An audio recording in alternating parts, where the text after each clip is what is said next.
তারেক রহমান একটা চমৎকার মন্তব্য করেছে, একেবারে আমার কাছে খুবই ভালো লাগছে, একেবারে যোগ্য একটা জবাব।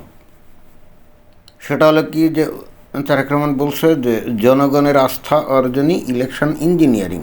একেবারে দুর্দান্ত কথা, হ্যাঁ দুর্দান্ত কথা।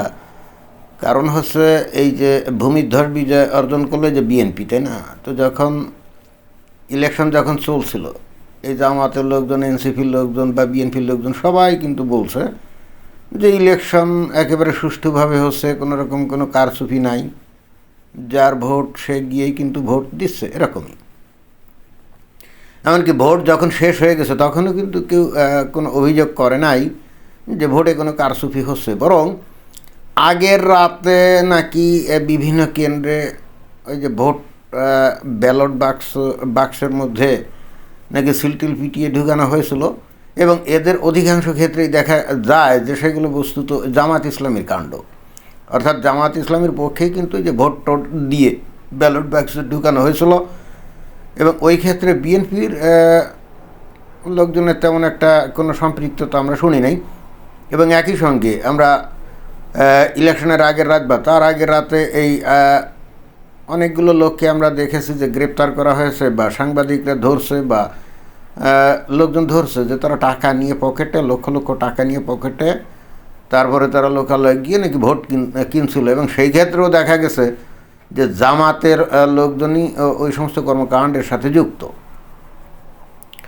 তো যাই হোক, এখন ওইগুলা কি মানে ইলেকশন ইঞ্জিনিয়ারিং কি না, বাট এই জামাত ইসলামের নেতা, এনসিপি নেতা, বিএনপি নেতা সবারই অন্তত 12 তারিখে সারাদিন কেউ বলে নাই যে এখানে কোনো ইলেকশন ইঞ্জিনিয়ারিং হচ্ছে, কারচুপি হচ্ছে, বুথ দখল হচ্ছে, না, এরকম কোনো কিছুই কেউ বলেনি। বাট যখন ভোট গণনা শুরু হলো এবং আস্তে আস্তে পরিষ্কার হতে থাকলো যে নিরঙ্কুশ বিজয়ের দিকে চলে যাচ্ছে বিএনপি, ঠিক তখনই আমরা দেখলাম সারাদিন যারা বলছে ইলেকশন নিরপেক্ষ হয়েছে, তারাই আস্তে আস্তে বলা শুরু করলো না, ইলেকশনে ইঞ্জিনিয়ারিং হচ্ছে, অমুক হচ্ছে, সমুক হচ্ছে। এবং তারপরের দিনও আস্তে আস্তে একই কথা বলা শুরু করলো, যখন দেখলাম যে বিএনপি 213-14টা আসন পেয়ে গেছে, তাই না? অর্থাৎ আগের দিন যারা বলল যে ভোট একেবারে সম্পূর্ণ মানে নিষ্কলুষ হচ্ছে এবং স্বাধীন নিরপেক্ষ হচ্ছে, তারাই কিন্তু পরের দিন এসে বলল যে ইলেকশন ইঞ্জিনিয়ারিং হয়েছে এবং অনেক জায়গাতে জামাত ইসলামের লোকজনকে পরাজিত করা হয়েছে এবং বিএনপির লোকজনকে বিজয়ী করা হয়েছে, এরকম। তো এই সমস্ত নিয়ে আলাপ আলোচনা তো চলছিল, তাই না? তো এই বিষয়টা অবশ্যই তারেক রহমানের কানেও গেছে, এবং সেই হেতু তাদের উদ্দেশ্যেই বস্তুত তারেক রহমান এই বক্তব্যটা দিয়েছে যে জনগণের আস্থা অর্জনই হলো ইলেকশন ইঞ্জিনিয়ারিং। একেবারে রাইট। মানে জনগণকে যদি জনগণ যদি কোনো দলের প্রতি আস্থা রেখে তাকে ভোট দেয়, হ্যাঁ, it's one kind of engineering, এটাই তো। এখন জনগণের কাছে আপনি যা ইচ্ছে খুশি বলবেন আর জনগণ আপনার উপরে আস্থা রাখবে, বিষয়টা তো এরকম না। এবং এটা আমার কাছে বিস্ময়কর। এই জামায়াত ইসলাম তারা কি খালি তাদের নির্বাচনী ক্যাম্পেইনে খালি বলতো যে আমরা ইনসাফ ভিত্তিক সমাজ গঠন করব, দুর্নীতি দূর করবো, হ্যান ত্যান হাবি যাবি, এরকম বলছে। ভালো কথা, তারা যে ইনসাফ ভিত্তিক দেশ গঠন করবে, ন্যায়ভিত্তিক দেশ গঠন করবে, এই যে ইনসাফ শব্দটা আরবি শব্দ, তাই না? অতীতে আমরা কিন্তু এই শব্দটা অত শুনি নাই, বাট এখন আমরা শুনি, যার মানে হচ্ছে ন্যায় বিচার ভিত্তিক, তাই না? কিন্তু কথা হচ্ছে যে এই জায়গায় যখন ন্যায় বিচার ভিত্তিক সমাজ তারা গঠন করবে বলে তারা প্রচার করছে, বাট অন্যদিকে আরও অনেক বিষয়গুলো আছে, সেই ব্যাপারগুলো সম্পর্কে তো তারা পরিষ্কার কোনো কিছু বলেনি। যেমন স্বাধীনতা যুদ্ধের ব্যাপারে তাদের অভিমত কী, তারা কিন্তু এ ব্যাপারে একটা গুজামিল টাইপের উত্তর দিয়েছে, তাই না? এবং বিশেষ করে নারী সমাজের ব্যাপারে তারা যে সাম্প্রতিক অনেকগুলো বক্তব্য বিবৃতি দিয়েছে, যে নারীদের 5 ঘন্টা কাজ করাবে, তারপরে নারীরা হতে পারবে না, এই যেমন জামাত ইসলামের আমির হতে পারবে না। এবং বিস্ময়করভাবে খালি আমির হওয়া কিসের কি আমির না, ধর এটা হলে মানে অতিরঞ্জিত, কিসের আমির? এখানে এই যে একজন নারীকে কি তারা করছে, একজন নারীকে কি তারা এবার নমিনেশন দিয়েছে? দেয় নেই। তো এই সমস্ত জিনিসগুলো বাংলাদেশের যে শিক্ষিত নারী তারা কি দেখছে না? এখন কিছু নারী তো ডাইহার্ট জামাতের যে সদস্য, যেরকম সদস্য টদস্য কি আছে না, কর্মী, তো তারা তো বাড়ি বাড়ি গিয়ে মানুষকে কোরআন দিয়ে শপথ করিয়ে ভোট পাওয়ার জন্য কাজ করছে, ঠিকই আছে। এখন সেই সংখ্যা কত? আর যাদের ওইখানে গেছে সবাই কি আর কোরআন নিয়ে শপথ করছে নাকি? কিন্তু কথা হচ্ছে বাংলাদেশের শিক্ষিত নারীর সংখ্যা কি কম নাকি? না, কম তো না। বাংলাদেশের শিক্ষিত নারীর সংখ্যাও কম না, কর্মজীবী নারীর সংখ্যাও কম না। তারা যখন শুনছে যে 5 ঘন্টা কাজের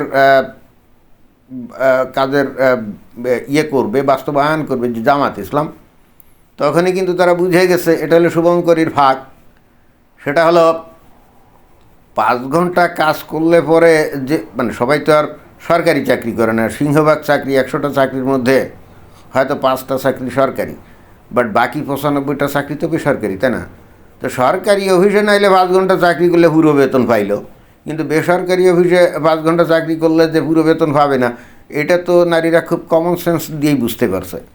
এবং একই সাথে সরকার যদি তাদেরকে বাধ্য করে এই বেসরকারি প্রতিষ্ঠানগুলোকে যে না 5 ঘন্টা চাকরি করবে নারীরা, তোমাদের বেতন দিতে হবে 8 ঘন্টা, এটা যদি বাধ্য করে, তাহলে ওয়ান্স আপন এট এ টাইম এই কোনো প্রতিষ্ঠান নারীদেরকে যে চাকরি দিবে না এটা তো বোঝাই যায় নাকি। আর যারা নাকি চাকরি করে তাদেরকেও নানা রকম ছলে বলে কলে কৌশলে এই ব্যক্তিগত প্রতিষ্ঠানগুলো কি চাকরি থেকে আউট করে দিবে না? তাহলে দেশের নারী যারা নাকি চাকরি বাকরি করে সংখ্যাটাও তো কম না। তো তারা কি বুঝে গেছে না যে জামাত ইসলামী ক্ষমতায় গেলে তাদের কপালে ঠাড়া? ওই আফগানিস্তানে যেমন তালেবান ক্ষমতায় যাওয়ার সাথে সাথে যারা নাকি চাকরি বাকরি করতো তাদেরকে তো বাড়ি পাঠিয়ে দিয়েছে, তাই না? তো বাংলাদেশের পরিস্থিতিও যে তাই হবে এইটা তো নারীরা বুঝে ফেলছে। এবং বস্তুত এইবার এই ভোটে এই নারীরাই কিন্তু বিএনপিকে ভোট দিয়েছে, নারীরাই কিন্তু বিএনপিকে ভোট দিয়েছে এবং খুব বেশি সংখ্যক ভোট দিয়েছে। কারণ এতদিন জামাত ইসলামের নানা রকম রহস্যপূর্ণ কথাবার্তা এই নারীরা অত বুঝতো না। আর অতীতে নারীরা কিন্তু এত কর্মক্ষেত্রে ছিলও না। এখন সর্বশেষ যেটা আমরা জানি, শুধুমাত্র গার্মেন্টস সেক্টরেই তো প্রায় 70-80 লক্ষ নারী কাজ করে। তো ওরা কি বুঝে গেছে না যে একটা গার্মেন্টস ফ্যাক্টরিতে যেখানে 8 ঘন্টা কাজ করলেই ঠিক মতো বেতন টেতন হয় না, সেখানে তারা 5 ঘন্টা কাজ করলে 8 ঘন্টার বেতন পাইবে? মস্কারি নাকি? এরা তো একেবারে ক্লিয়ার কাট বুঝে গেছে। এদের তো এত বেশি করে ধানাই ভানাই করে তো বোঝানোর দরকার নেই, তারা তো বুঝেই গেছে ঘটনাটা কি। অর্থাৎ জামাত ইসলাম ক্ষমতায় গেলে তাদের কপালে যে লাথি উষ্ঠা ছাড়া আর কিছুই নাই, এটা তো তারা বুঝে গেছে। এবং তখন এরা বুঝে গেছে যে এদের পেটে ভাত জুটবে না। এটা কিন্তু সত্য কথা। গাঁও গ্রামের বহু বাড়ি থেকে, যেমন প্রত্যন্ত অঞ্চলের বহু বাড়ি থেকে ঢাকা, নারায়ণগঞ্জ, গাজীপুর, চিটাগাং ইত্যাদি জায়গায় গিয়ে কিন্তু এই মেয়েরা কাজ করে এবং তারা যে আয় উপার্জন করে সেটা বাড়ি পাঠায়, মোটামুটি ভালো থাকে, তাই না? তো যখন তারা বুঝছে যে জামাত ইসলাম ক্ষমতায় গেলে আস্তে আস্তে তো তাদের চাকরিই থাকবে না, তো তখন তারা বুঝতে পারছে না যে সেটা পেটে লাথি মারা। তো তখন কি তারা জামাতকে ভোট দিবে না? দিবে না। এছাড়া মধ্যবিত্ত এবং ব্যবসায়ী শ্রেণী, যারা নাকি বাংলাদেশের একটা বেশ উল্লেখযোগ্য অংশ, তারা কি অলরেডি বুঝে গেছে না যে এই পৃথিবীর বিভিন্ন দেশের ঘটনাবলী তো তারা এখন ফেসবুক, তারপরে এই যে এই ইউটিউব ইত্যাদির কল্যাণে তো তারা জানে। খালি যে জামাত ইসলামের বট বাহিনীর শিকার যে তারা হয় তা তো না। তারা তো দেখছে যে ইসলামী শাসন যদি বাংলাদেশে কায়েম হয় তাহলে পৃথিবীর কোনো উন্নত দেশের সাথে বাংলাদেশের যে ব্যবসায়িক, যে অর্থনৈতিক বাণিজ্যিক সম্পর্ক আছে, এইগুলো যে ব্যাহত হবে এবং এগুলো শেষ হয়ে যাবে এবং তাদের ব্যবসা বাণিজ্য শেষ হয়ে যাবে, তাদের আয় উপার্জন থাকবে না। এটা কি তারা বুঝতে পারছে না? পারছে তো। এই হেতু যদিও তারা হয়তো ধর্মান্ধ, ধর্ম ছাড়া হয়তো কিছুই বুঝে না, কিন্তু তাই বলে ইসলামী শাসন কায়েম করে তারা নিজেদের পায়ে নিজেরা কুড়াল মারতে চায় নাই। আর ঠিক সেই কারণেই জামাত ইসলাম যদিও বলছে যে তাদেরকে ভোট দিলে বেহেশত কনফার্ম, তারা কিন্তু এই মিষ্টি কথায় বলে নাই। তাদের বক্তব্য হলো যে ইহজগতে তো আমরা একটু ভালো থাকি, আর বেহেশতে যাবো কি যাবো না সেটা তো পরের ব্যাপার, মরার পরে বোঝা যাবে। মরার পরে আল্লাহর কাছে হয়তো কেটে কেটে বলা যাবে যে হে আল্লাহ, আমরা তো অনেক ভুলভাল করছি, তুমি তো জানো, তোমার নির্দেশ ছাড়া তো কোনো গাছের পাতাও নাকি নড়ে না, তো আমরা যাই ভুলভাল করছি সেটা তো তোমার নির্দেশে, তাই না? অর্থাৎ মাপ টাপ করে দাও। আমার মনে হয় যে বাংলাদেশের এই মধ্যবিত্ত শ্রেণী, ব্যবসায়ী শ্রেণী, এই নারী, এরা এটাই চিন্তা করছে যে এই বেহেশতে যাওয়ার ব্যাপার, ওই যেটা নাকি জামাত ইসলাম যে বেহেশতে টিকিট বিক্রি করতেছিল, তাই না, যেটা চিন্তা করছে ঠিক আছে, আপাতত যে কয়দিন দুনিয়াতে বেঁচে আছি ভালোভাবে তো বেঁচে থাকি, আর বেহেশত তো পুরো মানে মরার পরের ব্যাপার, তো এটা তো বহুদূরের ঘটনা। এবং একই সাথে জামাত ইসলামরে ভোট দিলেই যে বেহেশতে যাওয়া যাবে তার গ্যারান্টি কি? তার তো কোনো গ্যারান্টি নেই, তাই না? এখন ওই বিএনপিও যদি বলতো যে আমাদেরকে ভোট দিলে তোমরা বেহেশতে যাইবা, তো এটা যেমন প্রমাণ করা সম্ভব না, তো জামাতও তো প্রমাণ করতে পারবে না যে তাদেরকে ভোট দিলে বেহেশতে যাবে, তাই না? অতএব এই বিষয়টাকে বাংলাদেশের ধর্মপ্রাণ মানুষ অফেন্সিভ আকারে নিয়েছে বলেই মনে হয়। তারা চিন্তা করছে কিরে, বেহেশতে কে যাবে না যাবে এটা তো আল্লাহই জানে, জামাত ইসলাম কী করে গ্যারান্টি দেয়? এটা কিন্তু এই সাধারণ মুমিন মুসলমানদের কাছে খুব দুর্দান্ত একটা লজিক কিন্তু, এবং এই আর্গুমেন্টেই কিন্তু জামাত ইসলাম কিন্তু বিপদে পড়ে যায়, তাই না? এবং এই সমস্ত কারণে বস্তুত ওই মানুষজন জামাতকে ভোট দেয় নাই। এবং পরিশেষে যেটা বলতেই হবে, এবং এটা তো অবশ্যই সত্য যে আজকে বাংলাদেশ স্বাধীনতা অর্জন করছে বলেই তো একটা স্বাধীন বাংলাদেশ, তাই না? এই বাংলাদেশে মানুষজন প্রধানমন্ত্রী হয়, সেনাবাহিনী প্রধান হয়, তারপরে বড় বড় পদে চাকরি বাকরি করে, বড় বড় ব্যবসা, কর্পোরেট কোম্পানি, স্বাধীনভাবে বেঁচে থাকে, তাদের একটা নিজস্ব দেশ আছে, পাসপোর্ট আছে, পৃথিবীর বিভিন্ন দেশে যায়।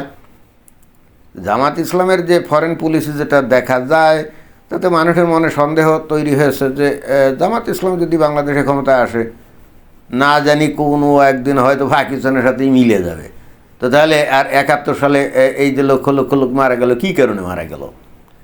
মোটামুটি যারা একটু অ্যাডাল্ট, মনে করেন যে 30 বা 35+ যারা আছে, তারা মনে হয় উপলব্ধি করছে ব্যাপারটা যে এটা কোন ধরনের কথা। আমরা তো ভোট দিয়ে এমন কাউকে আনতে পারি না ক্ষমতায় যারা নাকি বাংলাদেশের অস্তিত্বেই হয়তো বিশ্বাস করে না, বা অস্তিত্বকেই হয়তো বিলীন করে দিতে চায়। তো এটা তো আত্মঘাতী সিদ্ধান্ত, তাই না? এবং পরিশেষে তারপরেও জামাত ইসলাম যে ভোট কম পেয়েছে তা তো না, অনেক ভোট পেয়েছে। কারণ এই যে ধর্মপ্রাণ, ধর্মোন্মাদ মানুষ, তারা রীতিমতো মনে করেন যে জামাত ইসলামের বট বাহিনী ব্যাপক প্রচার প্রচারণায় তারা মুগ্ধ হয়ে তাদেরকে দিয়েছে, দিতেই পারে। তবে পরবর্তীতে এমনও হতে পারে যে তারা হয়তো চিন্তা করবে যে না, আমাদের জ্ঞান, বিদ্যা, বুদ্ধি, কমন সেন্স এগুলো তো আছে, আমরা এগুলো থাকা সত্ত্বেও এই কাজটা কীভাবে করলাম, এরকমও ভাবতে পারে। তবে তারেক রহমান কিন্তু চমৎকার কথা বলছে, সেটা হলো যে জনগণের আস্থা অর্জন হলো ইলেকশন ইঞ্জিনিয়ারিং।